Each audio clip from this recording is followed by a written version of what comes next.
Good morning, yan, mayroon tayong top overall Sniper V1. Yung odo ni sir is 141,000.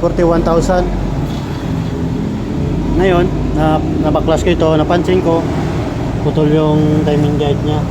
Siguro sa tagal na rin nalutong na siya, kaya naputol.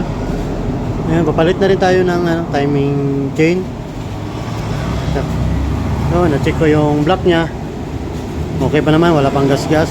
Ngayon, piston ring lang yung palitan natin pesa. Saka ito yung piston nya. Okay pa naman to. Ayan. Basa siya. Ibig sabihin, makain siya ng langis. Kaya umuusok siya. Pag hindi natin palitan yung ring nya, useless yung top overall natin.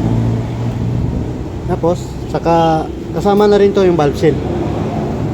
Ito importante sa lahat, valve seal.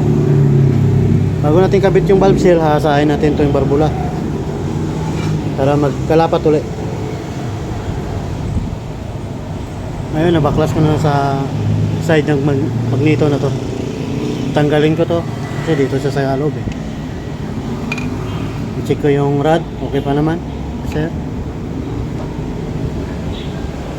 So sir, dati kong customer sa kabilang shop. Yan. Dito pumunta, sir, taga Tondo.